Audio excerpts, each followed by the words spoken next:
Hello, and welcome to another edition of NewsCurrents. I am your host, Gary Aubrey. Coming up, Justice Ruth Bader Ginsburg passes away at the age of 87.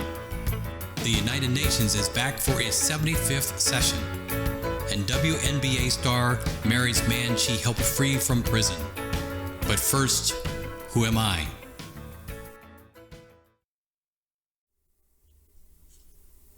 I was born in Massachusetts in 1942.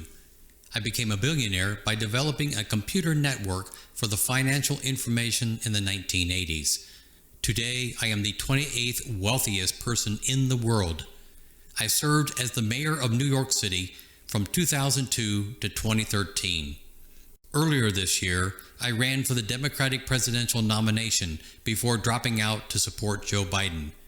I have also promised to spend $100 million in Florida to support Biden in the 2020 race.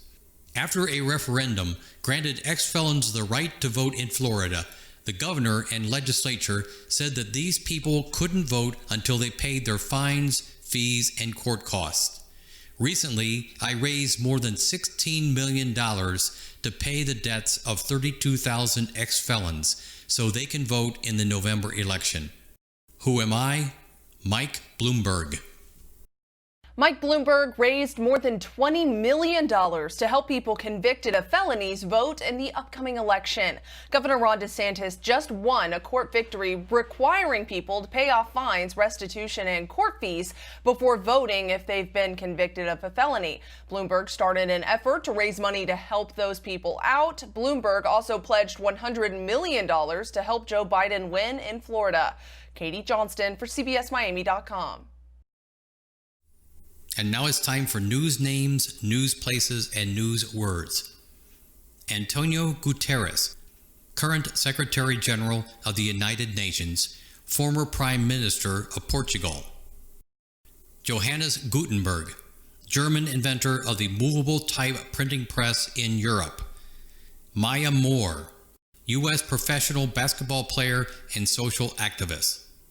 Mitch McConnell, Kentucky Senator, Senate Majority Leader since 2015.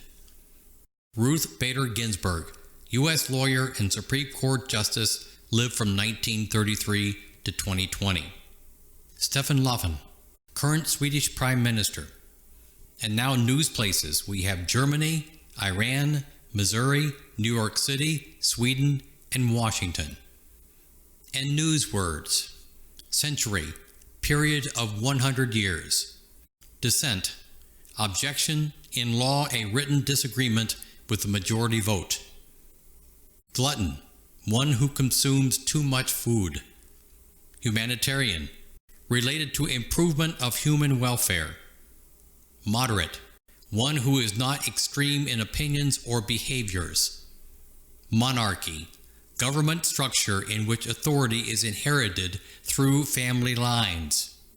Mustelid, mammal in a family that includes weasels, badgers, otters, ferrets, minks, wolverines, and more. Refugee, someone who has been forced to leave their country to escape war, disaster, or persecution. Welfare, health, happiness, and well-being of a person or group. Justice Ruth Bader Ginsburg, 1933 to 2020. Ruth Bader Ginsburg died recently at the age of 87. She had served as one of the 9 justices on the U.S. Supreme Court for 27 years. Ginsburg was just the second woman to serve on the Supreme Court. She was well known for her legal knowledge, hard work, and skill in writing her opinions. She also became an important part of American popular culture. Joan Ruth Bader was born in Brooklyn, New York in 1933. She was the top female student in her class at Cornell University.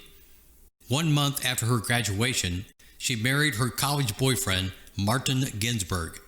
After having her first child, she started law at Harvard, where she was one of just 9 women out of 500 students. She transferred to Columbia Law School, where she tied for first in her class when she graduated in 1959. After graduation, She had difficulty getting a job because she was a woman. In 1963, Ginsburg got a job as a professor at Rutgers Law School, though she was paid less than the male professors. During this time, Ginsburg also took some cases. In 1972, she founded the Women's Rights Project at the American Civil Liberties Union so she could fight for equal rights. As a lawyer, Ginsburg argued in front of the U.S. Supreme Court in 6 cases, winning 5 of them. Because of her success in these cases, President Jimmy Carter nominated her to become a federal judge in 1980. In 1993, after Ginsburg had been a judge for 13 years, a spot opened up on the Supreme Court. President Bill Clinton nominated Ruth Bader Ginsburg to fill this position. The U.S. Senate approved her nomination by a vote of 96-3, and Ginsburg started as an Associate Justice in August of 1993. She was only the second woman to ever serve on the Supreme Court.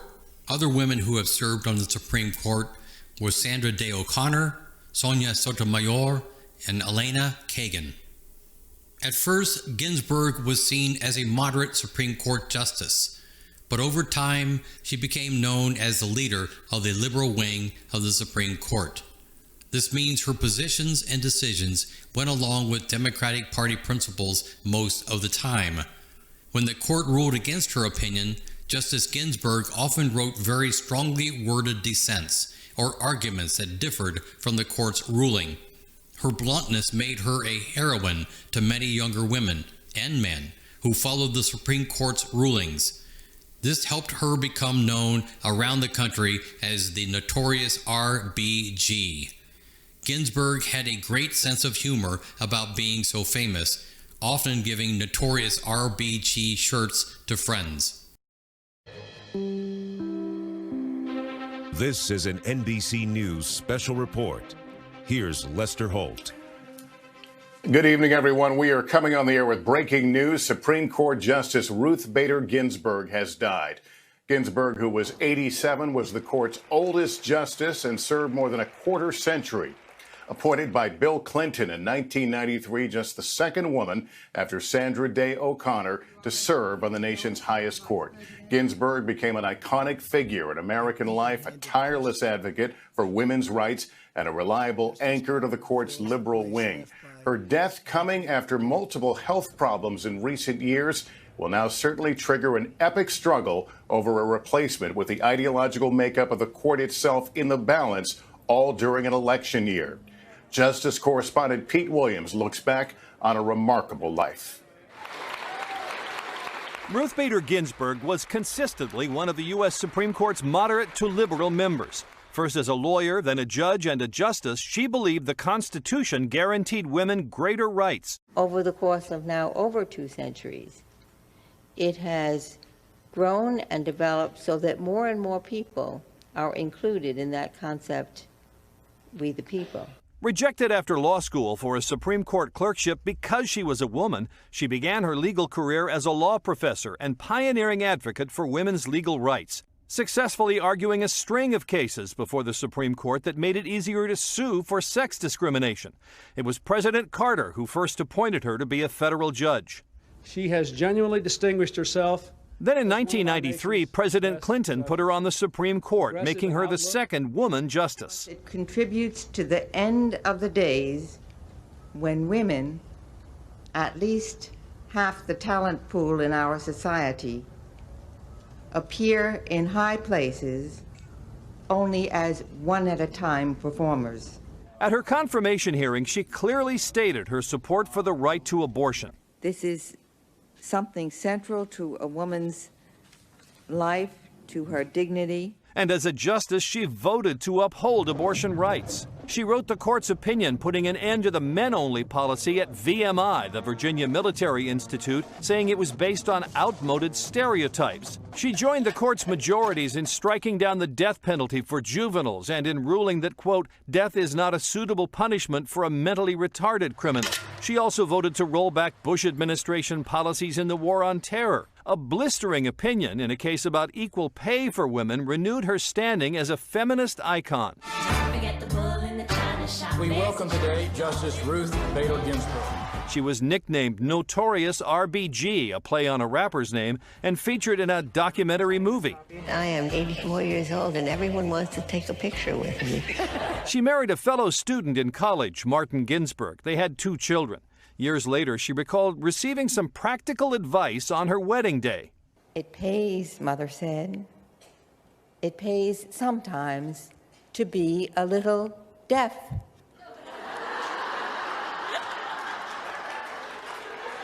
I have followed that advice with only occasional lapses, not only at home, but in the places I have worked, and even in relating to my colleagues at the Supreme Court. A passionate opera fan, she appeared in several Washington productions in full costume but in silent roles. Regular checkups and early intervention helped her recover from 3 surgeries for colon, pancreatic, and lung cancer. And doctors inserted a stent after discovering blockage in a heart artery. She missed surprisingly few days on the bench. But now the court's most powerful liberal justice is gone. Pete Williams, NBC News at the Supreme Court. And again, Justice Ruth Bader Ginsburg dead tonight at age 87. Let's go live now to Pete Williams at our Washington newsroom. Pete, what more can you tell us? Well, this is a time, obviously, for looking back at her career, but Lester, we can't help but look forward, too, to what happens now with the Supreme Court term ready to start in just 2 weeks, the first Monday in October, the usual start for the Supreme Court term. What will happen now that there's a vacancy? President Trump has said that he would nominate a successor, and Mitch McConnell, the Republican leader of the Senate, has said that they would try to act on a confirmation for a successor. The question is, I guess, 2 questions. One is, can the Congress do this in time while before the election? Who knows what's going to happen? And secondly, assuming that President Trump does nominate someone and the Senate tries to act on it, does the Senate have the votes? Remember how close it was with Brett Kavanaugh. They may or may not have the votes of some of the people who were on the edge. Lester? We are entering an interesting time, to say the least. Pete Williams, again, the death of Justice Ruth Bader Ginsburg. As we are in the shadow and the final countdown to a presidential election, there's going to be a lot to talk about, a lot to cover. We'll, of course, be all over it. In the meantime, we'll be on with further updates as warranted, but I'm Lester Holt, NBC News, New York. Good evening. United Nations back for 75th session. On September 15th, the United Nations began its 75th General Session. On September 22nd, the UN began its general debate, when world leaders address all the members. Due to the coronavirus pandemic, world leaders won't appear in person this year, but will give speeches through online video. Here you see the UN building with its many flags outside, located in New York City. The diagram shows how the UN is set up. The General Assembly is made up of representatives from 193 nations. Any member can propose a new rule called a resolution, and every country gets a vote. The resolution then goes to the 15-member Security Council. 10 of these nations change every year, but 5 are permanent members. Any of these permanent members has the power to veto a resolution. Antonio Guterres is the Secretary General or leader of the UN. He supervises all UN projects and efforts. The main agenda items this year will include the 17 Sustainable Development Goals passed by the UN in 2015. These goals include slowing down climate change, improving education, helping women and ethnic groups achieve equality, and ending poverty, hunger, and disease by the year 2030. The idea of creating a United Nations came about after World War I. This terrible war killed 16 million people. When it ended in 1918, world leaders wanted to form an international group to prevent wars like this from happening again. U.S. President Woodrow Wilson came up with an idea called the League of Nations. But the U.S. never joined this group because many members of Congress did not want to be involved in the problems of Europe anymore. The League of Nations was a weak organization, and it failed to stop the next huge war, which broke out in Europe in the 1930s, World War II. During World War II, the U.S. joined a group of countries known as the Allies, which included the UK, France, and Russia. Together, the Allies fought the Axis powers, which included Germany, Italy, and Japan. As more and more countries joined the Allied effort, the idea of forming a permanent group caught on. The poster at right from World War II shows the Allied powers. U.S. President Franklin Roosevelt, who helped set up the UN, said he hoped this group would, quote, make it possible for the Earth to have peace for 50 years, if not eternity. Roosevelt died in April of 1945. 2 months later, before the war was even over, the United Nations was formed. Harry Truman, the man standing at the far left in this photo, had been Roosevelt's vice president. He became president when Roosevelt passed away. Since its beginnings, the UN has grown in responsibility. Today, it funds many humanitarian programs around the world. One of these programs is UNICEF, a group that tries to help children and families in troubled areas stay healthy and safe. In this photo, a UNICEF team hands out food to the people in the Democratic Republic of Congo. UNESCO is the UN organization that helps nations share scientific, educational, and cultural knowledge. Every year, UNESCO selects new World Heritage Sites based on their importance historically or in nature. In 2019, UNESCO added Vatnajökull National Park in Iceland to the World Heritage Sites. Other programs' logos are shown here. The UNHCR is an international agency that protects refugees. The World Health Organization oversees many activities that are meant to improve the health of people everywhere in the world. And the World Food Program is an agency that provides food assistance to nearly 100 million people each year. The UN has a lot of power in some ways, but not in others. For example, it cannot actually stop a nation from declaring war on another. It can only try to help leaders talk with each other and make recommendations. WNBA star marries man she helped free from prison. Maya Moore is one of the greatest basketball players in history. She was the high school national player of the year, then helped the University of Connecticut win 2 NCAA championships.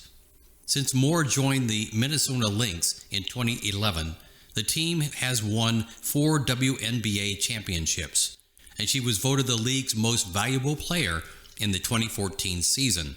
So it was a big surprise in 2019 when Moore said she would be taking a break from basketball and would not be playing for the Lynx in the 2019 season. Instead, the 30-year-old Moore said she would take that time to focus on causes that she believes are very important, especially criminal justice reform. Moore decided to get involved on a personal level through her great-uncle, who is a prison minister. About 18 years ago, this uncle became a mentor to a young man in prison named Jonathan Irons. Irons has spent more than half his life in prison for a crime he says he did not commit. Moore and members of her family got to know Irons and came to admire him for how he dealt with his harsh circumstances. Moore says the more she learned about him, the more she was convinced that he was innocent. This year, with Moore's help, Irons' case was overturned and he was released from prison. He had served 22 years of a 50-year sentence. Then, only a few months later, Moore announced that the two had gotten married over the summer. Jonathan Irons was raised by his grandmother. Like many other young men growing up without much money, he became involved with gangs. Jonathan Irons was 16 years old and living on his own when he was arrested for burglary and assault with a deadly weapon. Police said he non-fatally shot a man while trying to rob his home. There was no physical evidence linking Irons to the crime, so prosecutors based the case on Irons' supposed confession to police, which he says he never made. In 1998, an all-white jury found Irons guilty, and he was sentenced to spend 50 years in the Jefferson City Correctional Center. Maya Moore was born in Jefferson City. Her family had become involved with Jonathan Irons while volunteering at the prison. They all felt a special connection with him. Moore has visited Irons many times over the last 10 years. He inspired her to create Win with Justice, an organization that works toward criminal justice reform for cases like his. On October 9th of 2019, Moore was present at the hearing for Irons at the Cole County Courthouse. In 2020, new fingerprint evidence was introduced in the case. These fingerprints were hidden during Irons' original conviction. Irons' lawyers argued that these prints belonged to the person who actually committed the crime. Based on the new evidence, Irons' conviction was overturned and he was freed. Wolverines seen at Mount Rainier for the first time in a century. The animals shown here are wolverines. For decades, they seem to be completely gone from the part of North America called the lower 48 states. Now, however, they are returning to some of their previous territory in the U.S., and some are even exploring new areas. Wolverines love cold climates. Wolverines live in Canada, Alaska, the northern U.S., northern European countries, and in the Asian region known as Siberia. But their beautiful thick fur made them very popular with hunters, who sold their pelts to make fur coats. And as the U.S. filled up with settlers, the wolverine population shrank significantly. By 1900, there were very few of them left in the lower 48 states. Lately, however, wolverines have returned to some mountainous areas in the western U.S. The photo here shows a wolverine mother and her two babies in the Mount Rainier National Park in Washington. Wolverines haven't been seen in the park in over a century. Experts believe this could mean conservation efforts are working and the wolverine population in the U.S. is on the rise. Wolverines might look like small bears, but in fact, they are mustelids. This means they are related to weasels, badgers, otters, ferrets, and other mustelids. Adult wolverines are about as big as medium-sized dogs and usually weigh between 20 and 55 pounds. This makes them the largest land mustelid.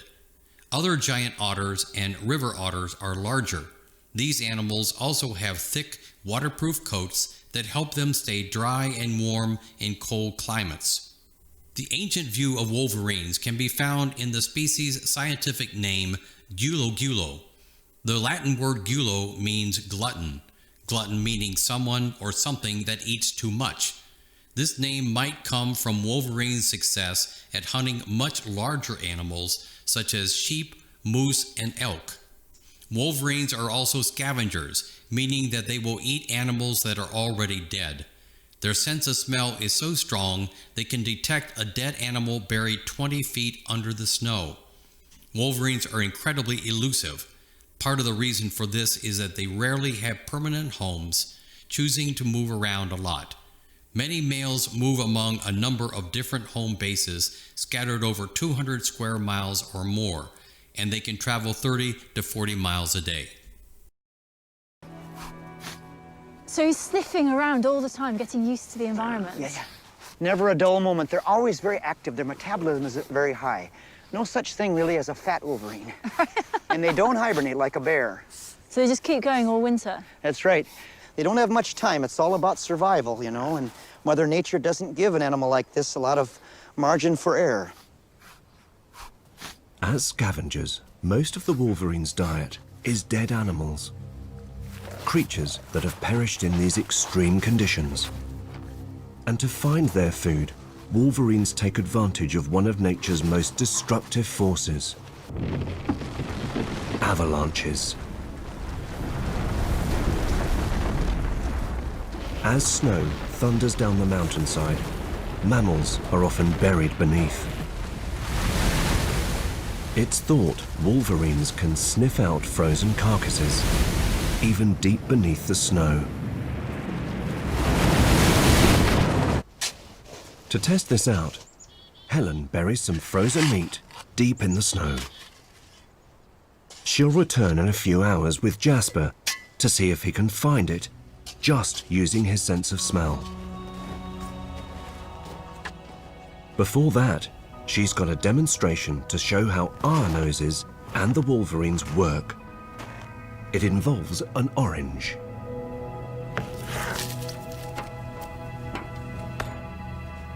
When I sniff the orange, it's really strong, this one, is that the scent molecules from the orange are going up my nose, and they're going up to the top here. And there's a structure up there that's called the epithelial membrane, and that is where the odour detectors are. It's thought smell works like a lock and key. The scent molecule is the key and will only fit certain locks. The odour detectors. We have 400 different types of locks, but scent molecules can hit many combinations of these receptors, so we can identify thousands of different smells. Most mammals detect scent in the same way, but for wolverines, it's all about sensitivity. Detecting the tiniest traces of scent, even deep under the snow. So let's see how Jasper gets on finding the buried meat. They start several hundred meters away and let Jasper choose the course. He's smelling things right now, Helen. And it's not only what's on the snow, it's the air drifting past that he's smelling.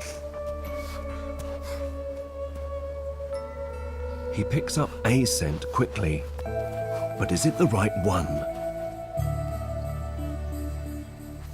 Oh, having a bit of a sniff here.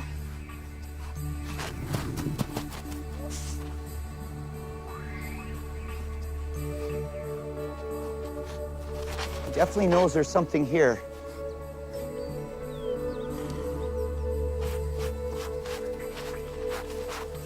He's on to some scent there for sure.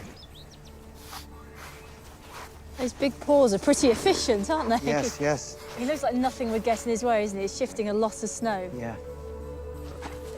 Oh, there we go! He's got it! He got it! He found it. Country of the week, Sweden. Sweden is a northern European country bordered by Norway to the west and Finland to the east. It is located between the Baltic and the Norwegian Sea. Forests cover most of Sweden's land, and the Swedish government has created many national parks to protect plants and animals that are native to the country. One national park is Stora Sjöfallet. Stora Sjöfallet is home to reindeer, eagles, as well as many other animals and plants. Part of Sweden is located within the Arctic Circle, meaning the sun never sets during part of the summer and never rises for part of the winter. In spite of this, Sweden has a mild climate. Its average temperatures are higher than most of its neighbors due to the warm winds that blow from the west. About 10 million people live in Sweden. The capital and largest city is Stockholm. Stockholm's population is around 1.6 million, and it has increased in recent years because of large numbers of refugees from Africa and the Middle East. Stockholm is also home to many universities, museums, and libraries, as well as cultural centers like the Ericsson Globe, a spherical theater that contains the world's largest model of the solar system. Sweden is technically a monarchy, a country with a king or a queen. The current monarchy, Carl XVI Gustaf, has been the king of Sweden since 1973. The king's powers are limited, however, and the Prime Minister, Stefan Löfven, is in charge of the government and national policy. Löfven has been in office since 2014. In the early 1500s, Sweden was part of the Kingdom of Denmark. Sweden gained its independence through a war led by Gustav Eriksson. Eriksson then became King Gustav I and led Sweden for 37 years. Gustav I was a ruthless king, but his leadership was effective, and today he is considered to be the founder of Sweden. Sweden is known around the world for its large welfare system. Welfare is a term for all government programs that aim to support the low-income citizens of the country. One of the founders of the modern Swedish welfare system is Olof Palme. While Sweden already had a welfare system, Palme helped to expand it. Palme was the Prime Minister of Sweden from 1969 to 1976, and again from 1982 to 1986. And during his time in office, he worked to provide even the poorest Swedes with housing, education, and child care. He was assassinated in 1986. Many famous actors, writers, and musicians are from Sweden. Greta Garbo and Ingrid Bergman, two famous Hollywood actresses, were born in Sweden, and so was the musical group ABBA. August Strindberg, a famous author and playwright, is also from Sweden. Strindberg wrote many famous works of literature that are still read and performed more than 100 years after they were written. The furniture store IKEA was created in Sweden, and so was the video game Minecraft. Minecraft has sold more than 200 million copies worldwide, making it the best-selling video game in history.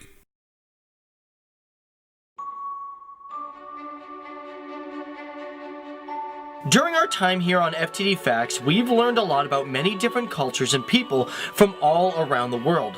Countries that have had great and beautiful vast landscapes, and people that are always working for the greater cause. And one country that represents this is Sweden. So how's it going, guys? My name is Dave Wapple, and welcome to FTD Facts, the channel where we teach you guys everything about everything. Now today, we are looking at one of the most interesting countries, and one of my most favorite countries, and that is Sweden. And I don't like it just for its beautiful woman, but I like it for so many other facts as well. So for those who are joining us for the first time, this is a channel where we like to get into the comment section and really take recommendations from you guys. So feel free to leave a suggestion for future FTD Facts video, and we're gonna look into it. And actually, because of that, so many of you guys wanted us to do facts on this country.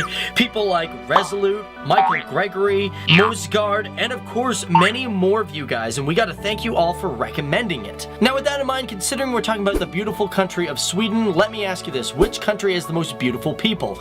If you guys say Canada, I'm just gonna be, so honored, because, come on, really? Now, Sweden is a country that has an area of 450,295 square kilometers. And as of 2016, it has a population of over 9,995,400 people. And it is estimated that it is already at 10 million, which makes it the 89th most populous country in the world, with a density of 23.1 people per square kilometer. And of course, before we get into the cool achievements of this country, we gotta talk about Sweden's imports and exports. For example, according to the OEC, it has $159 billion in exports and $154 billion in imports. But Sweden is known for exporting machinery and electrical equipment, which makes up a majority of the exports, coming in at $44.8 billion. This is stuff like telephones, forklifts, you name it, they got it. But refined petroleum makes up on its own 6.9%, and its imports, well, the machinery also makes up 40.2%, with crude petroleum coming in at 7.2%. Now, when we hear of Sweden, we like to probably say, yo, these people speak Swedish. Now, this northern Germanic language is a descendant of Old Norse language, but the crazy part is this wasn't an official language until the country recognized it on July 1st, 2009. But besides its language, Sweden also has some really cool traditions, especially during Christmas. For example, since 1966, the town of Gävle has always put up a giant straw goat. And unfortunately, every single year this straw goat is always burnt down, and it's kind of a non-acceptable tradition. The funny part is, although they keep an eye out for vandals, if the giant goat is burned down before December 13th, it is rebuilt for the holidays.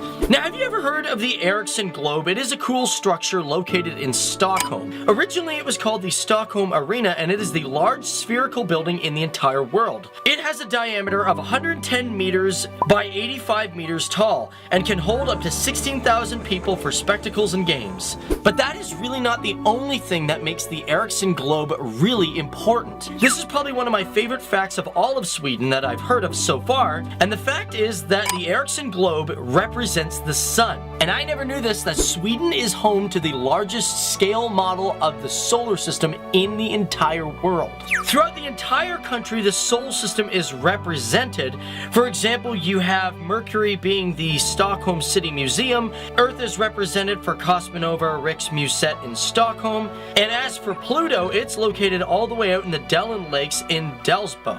It's crazy, the model of the solar system takes up the entire country of Sweden. It's so cool. And because of that, Sweden takes great pride in its country, and because of that, it takes great care of its ecosystems and life. And to prove that, the country has 15 UNESCO World Heritage Sites, with one still on the consideration list, but one of the most interesting ones is the Strobe Arc, which Sweden shares with many other European countries like Germany and Belarus. Now this arc was inscribed in 2005, and the interesting thing about it, it was built in 1816 to 1855, and it was a series of chain triangulations going over 2,250 kilometers. And this was in order for scientists Frederick George Wilhelm von Struve to get an exact reading of how large the Earth actually was. Of course, when we talk about Sweden, we cannot forget about the famous Ice Hotel. A hotel that is completely made of ice, even right down to the cups that you drink out of. It was first constructed in 1990, and every year it's always been rebuilt when it gets cold. And the ice from the structure comes from the Torn River, and all the ice makes the structure over 64,600 square feet. I've always wanted to go there, but I think it's really expensive. Of course, one other fascinating thing about Sweden is that it hasn't participated in any wars in the last 200 years. This all happened after the Napoleonic Wars, which at the time Sweden had many conflicts with Russia. But the signing of the policy of 1812 was the beginning of its peace. However, the funny part is after the Cold War, Sweden has dropped its principle of neutrality, and although it is not mandatory among its people, to this day they still continue to lower its military might. But when it comes to the history of Sweden, its people have a great story. And one of the most famous stories is it is the first country to have a woman win a Nobel Prize for literature. This was Selma Lagerlöf, who was a teacher and writer. And not only was she the first woman to win for literature, she was the third woman to win a Nobel Prize in history. And let's not forget that since 1901, the country is the country that gives out the Nobel Peace Prizes each year in Stockholm, Sweden. But that's it, guys. Once again, we've learned a lot about a new country and its people. My name's Dave Walpole, and it's been a pleasure talking about Sweden. But before we get out of here, guys, we want you guys to leave a comment down there for future FTD Facts videos, and of course check out our other videos, but more importantly, check out our trailer for our new series called Speakeasy, which is a narrative mini-series about rum runners and bootleggers before Al Capone ever became big. But thanks for watching, guys. Sweden is one of my favorite countries, and we have just scratched the surface on this great country, a country that has led great contribution to the world and its development, a modernized country with a heavy history and culture dating thousands of years ago. This is Sweden, a beautiful country, a beautiful place where its people know that peace and wisdom are true strength.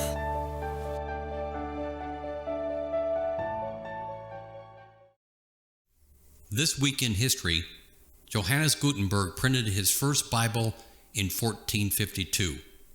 Maybe. Johannes Gutenberg was the first European to invent and use a movable type printing press. When he printed his first copy of the Bible in the 1450s, he changed the course of Western civilization.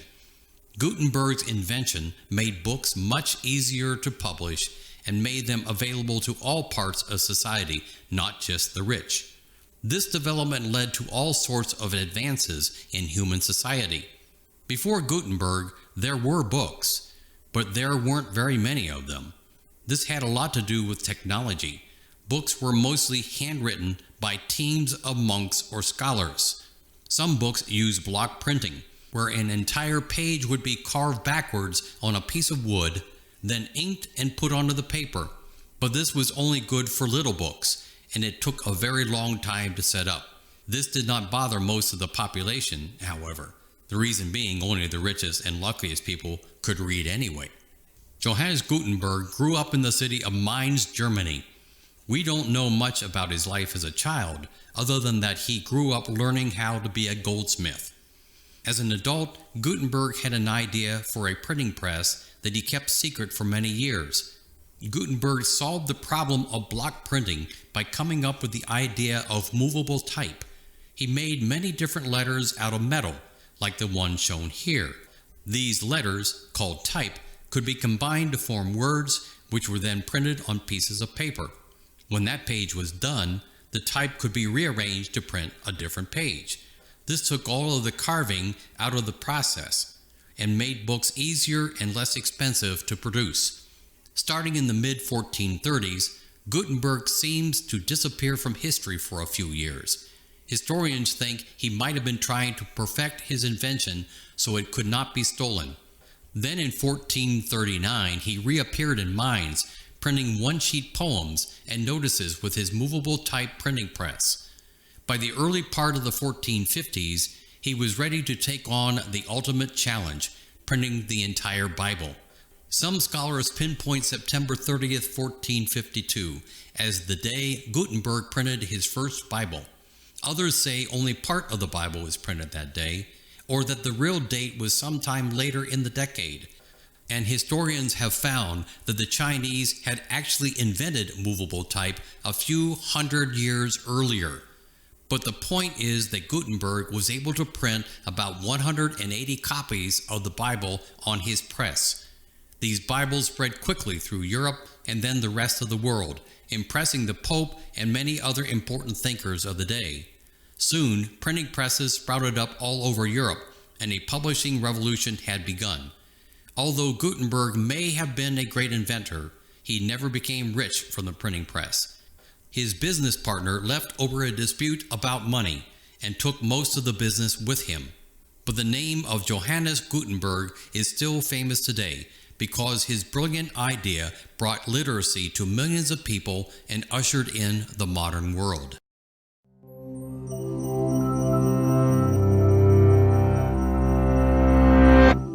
What makes a book a book? Is it just anything that stores and communicates information? Or does it have to do with paper, binding, font, ink, its weight in your hands, the smell of the pages? Is this a book? Probably not. But is this? To answer these questions, we need to go back to the start of the book as we know it and understand how these elements came together to make something more than the sum of their parts. The earliest object that we think of as a book is the codex, a stack of pages bound along one edge. But the real turning point in book history was Johannes Gutenberg's printing press in the mid-15th century. The concept of movable type had been invented much earlier in Eastern culture, but the introduction of Gutenberg's press had a profound effect. Suddenly, an elite class of monks and the ruling class no longer controlled the production of texts. Messages could spread more easily, and copies could constantly be produced, so printing houses popped up all over Europe. The product of this bibliographic boom is familiar to us in some respects, but markedly different in others. The skeleton of the book is paper, type, and cover. More than 2,000 years ago, China invented paper as a writing surface, which was itself predated by Egyptian papyrus. However, until the 16th century, Europeans mainly wrote on thin sheets of wood and durable parchment made of stretched animal skins. Eventually, the popularity of paper spread throughout Europe, replacing parchment for most printings because it was less expensive in bulk. Inks had been made by combining organic plant and animal dyes with water or wine, but since water doesn't stick to metal type, use of the printing press required a change to oil-based ink. Printers used black ink made of a mixture of lamp soot, turpentine, and walnut oil. And what about font size and type? The earliest movable type pieces consisted of reversed letters cast in relief on the ends of lead alloy stalks. They were handmade and expensive, and the designs were as different as the people who carved their molds. Standardization was not really possible until mass manufacturing and the creation of an accessible word processing system. As for style, we can thank Nicholas Jensen for developing two types of Roman font that led to thousands of others, including the familiar Times Roman. Something had to hold all this together, and until the late 15th century, covers consisted of either wood or sheets of paper pasted together. These would eventually be replaced by rope fiber millboard, originally intended for high-quality bindings in the late 17th century, but later as a less expensive option. And while today's mass-produced cover illustrations are marketing tools, the cover designs of early books were made to order. Even spines have a history. Initially, they were not considered aesthetically important, and the earliest ones were flat rather than rounded. The flat form made the books easier to read by allowing the book to rest easily on a table. But those spines were damaged easily from the stresses of normal use. A rounded form solved that issue, although new problems arose, like having the book close in on itself. But flexibility was more important, especially for the on-the-go reader. As the book evolves and we replace bound texts with flat screens and electronic ink, are these objects and files really books? Does the feel of the cover or the smell of the paper add something crucial to the experience? Or does the magic live only within the words, no matter what their presentation?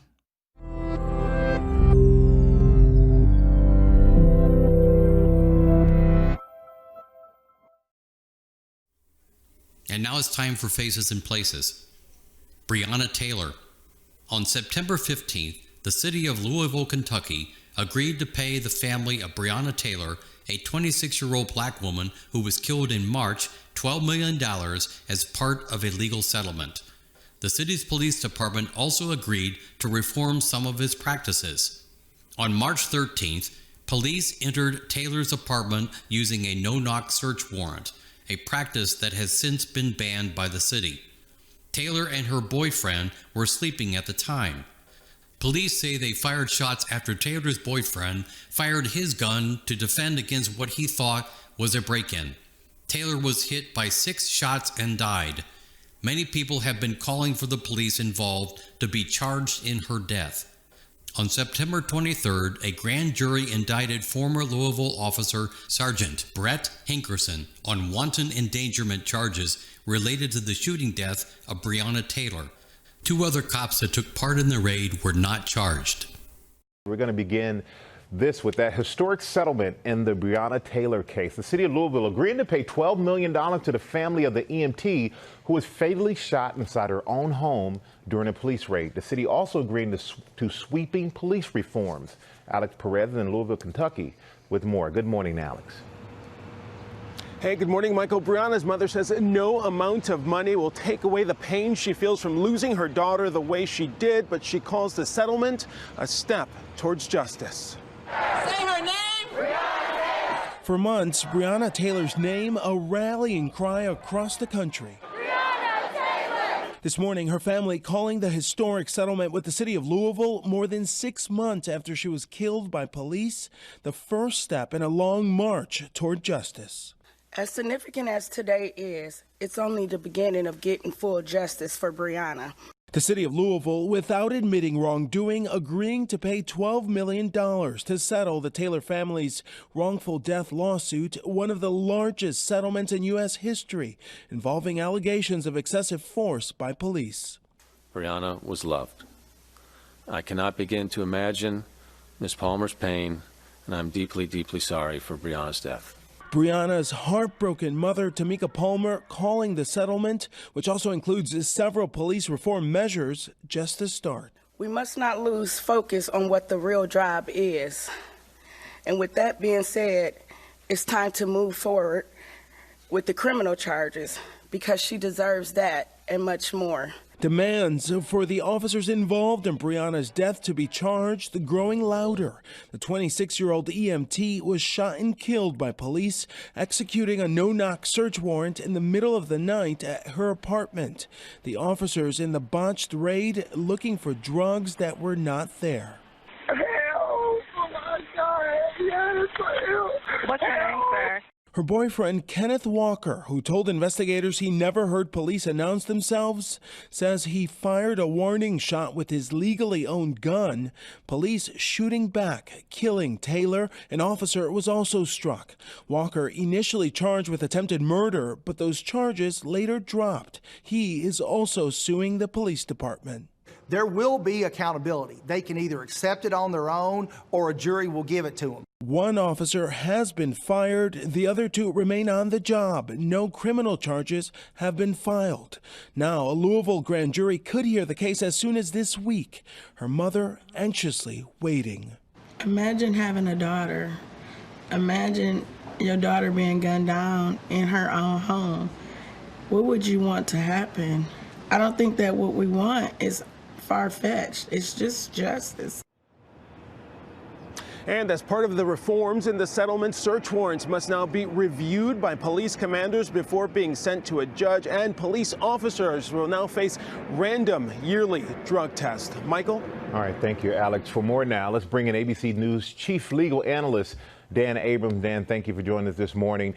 And Dan, the Taylor family, they got a $12 million lawsuit that includes police reform, but without the city admitting any wrongdoing. Can you explain that to us? Yeah, so first of all, this is a big deal, not just because of the enormous number with regard to the $12 million, but because of all the changes here. Typically in a civil lawsuit, it involves money damages, and one person sues another person or the government, they get money damages, and people say that'll be a deterrent to prevent things from happening in the future.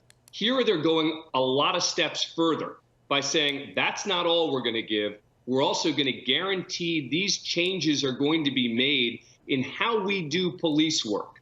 Now, with regard to the admission of wrongdoing, I think that the amount of money and certainly the changes that they're making are in essence an admission of wrongdoing. But in the context of these kinds of settlements, that's very often how the language is used. And we saw Breonna's mother said this is a start because she said now it's time for the criminal case, because there is a potential for a criminal case against the officers. But what could the charges be, and what would the grand jury have to decide? Well, so the grand jury is going to decide whether there should be charges here. And it could be anything from a relatively minor procedural crime to murder. When you're talking about someone having died, that is always the possibility. Remember, the grand jury is going to be looking at this officer by officer. It's not going to be lumping in 3 people and saying, are they going to be charged? The question is that one going to be charged? Is that one going to be charged? Is that one? And remember, one officer has already been fired because he fired 10 shots into the home. He is certainly the one that the grand jury, I would think, is going to be looking at first and foremost as they evaluate whether charges are warranted. When all this being said, none of it can bring Breonna Taylor back. All right. Thank you so much, Dan Abrams. Mitch McConnell.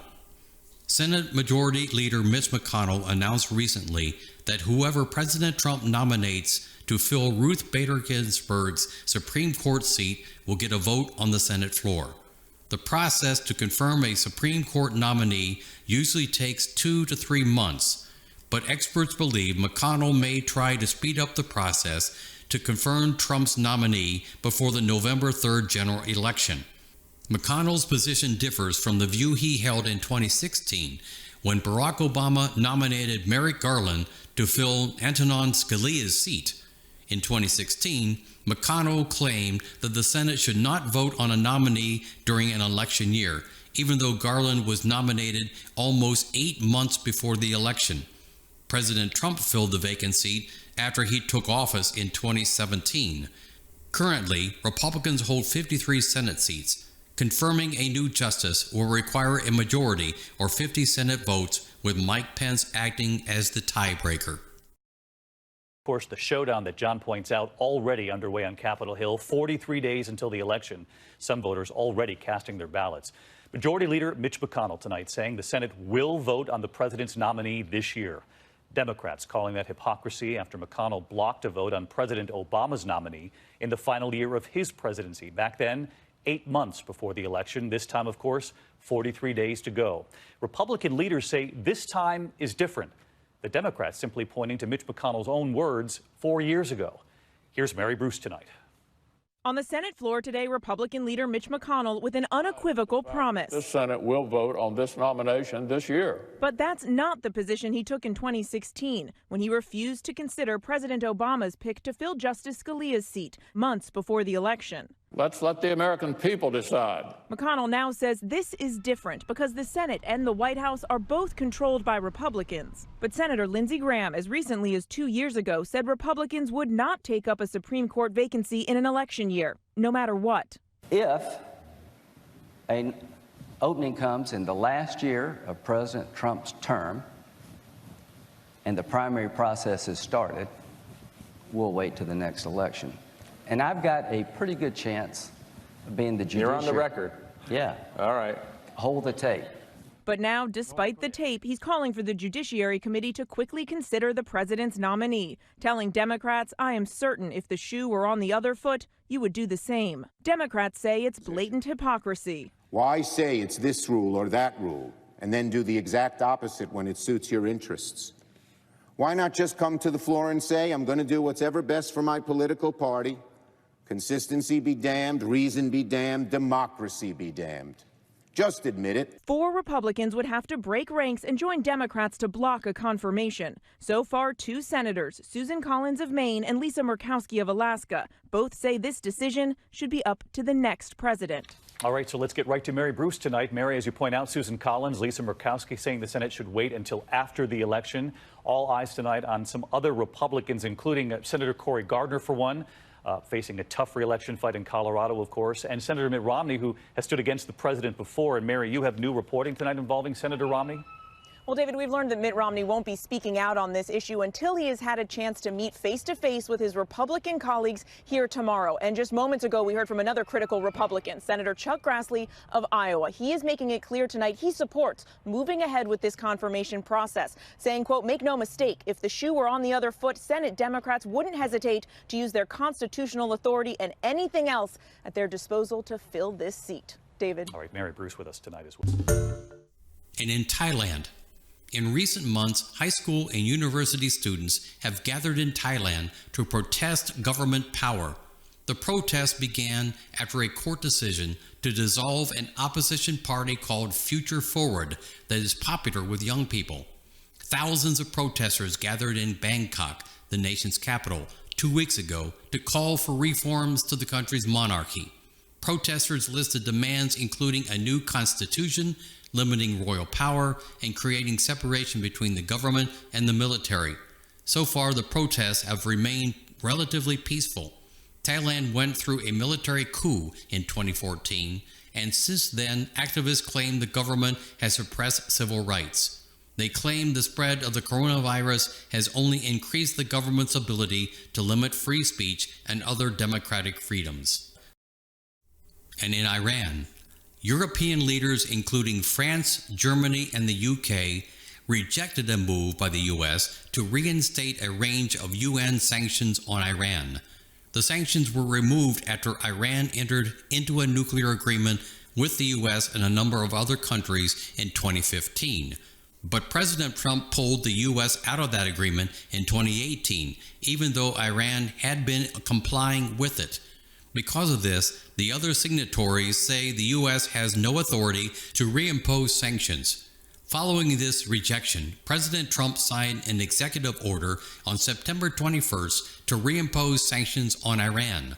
Trump says reverting back to the original sanctions is allowed under the UN's snapback policy, which allows countries to return to previous policies if Iran doesn't comply with the rules set out in the agreement. Experts believe Trump signed the executive order to ensure the UN arms embargo on Iran doesn't expire on October 18th. The arms embargo prevents other countries from selling weapons to Iran. And now it's time for Where in the World. Jeremy Irons was incarcerated in this state for many years, number 4. That would be Missouri. Several European countries refused a U.S. request to reinstitute sanctions on this nation, number 6. That would be Iran. Johannes Gutenberg invented the printing press here in 1452, number 3. That would be Germany. This nation is officially ruled by King Carl XVI Gustav, number 1. That would be Sweden.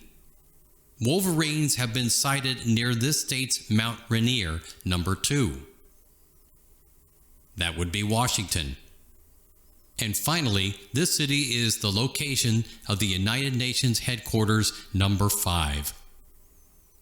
That would be New York City. And now it's time for Remember When. This is the perfect time of year for freshly grown tomatoes. Now, of course, we can get tomatoes all year long in supermarkets, but this is the best time of year for tomatoes even in the supermarkets, where bins are overflowing with colorful tomatoes of every variety. This week, let's talk about tomatoes, which have a fascinating history and an intriguing future. To begin with, let's get a few things out of the way. To scientists, a tomato is not a vegetable. It is actually a fruit. This has to do with how it grows. The tomato plant is technically a berry. To cooks, however, tomatoes are definitely treated like vegetables because they are not as sweet as most other fruits. The tomato was first cultivated, grown, and eaten in the Americas. Its name comes from the Aztec word tomatal, which meant the swelling fruit. It was unknown in Europe until Spanish explorers brought them back from the New World.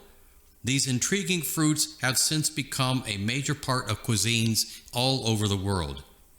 Tomatoes are actually members of an infamous plant family known as the nightshade. This has sometimes led people to believe that tomatoes were dangerous or poisonous. In fact, many tomatoes do contain a small amount of the toxin chemical tomatine. This chemical is fairly strong in the plant's leaves, but in actual tomatoes, the tomatine level is way too low to actually hurt anyone.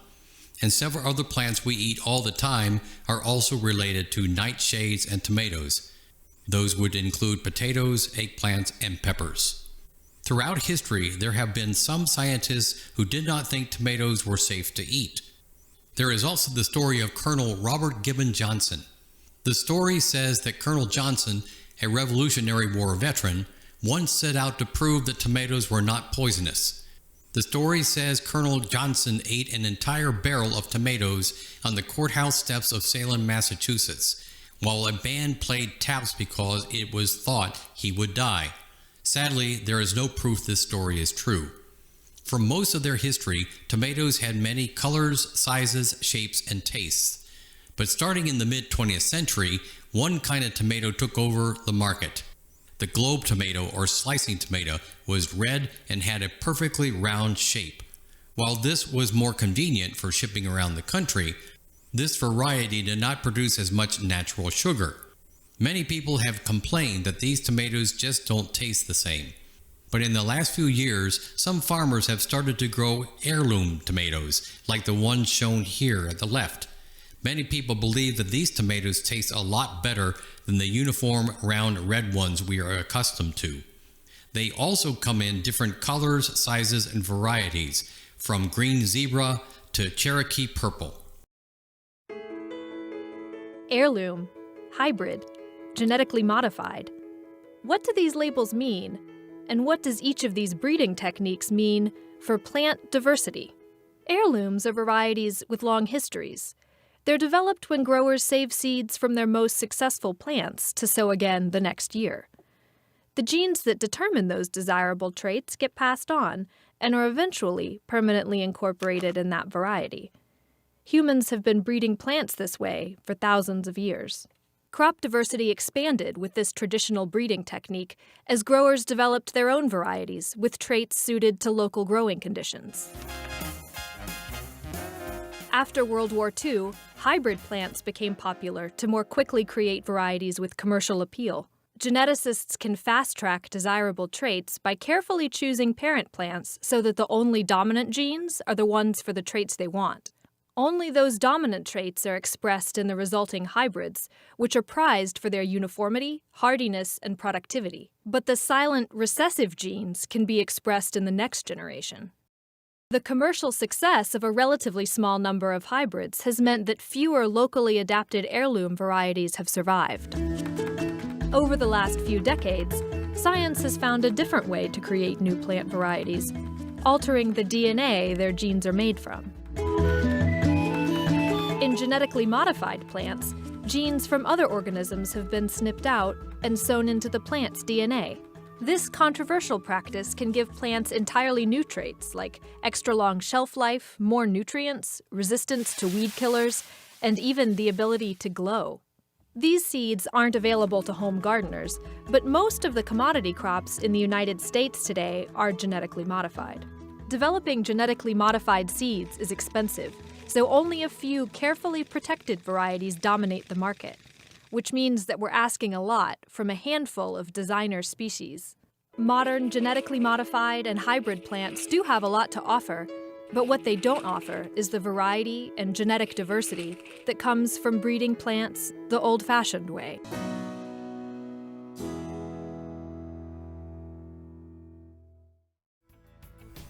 And that's it for this edition of NewsCurrents. Join us again next week for another new edition of NewsCurrents. This is ECTV.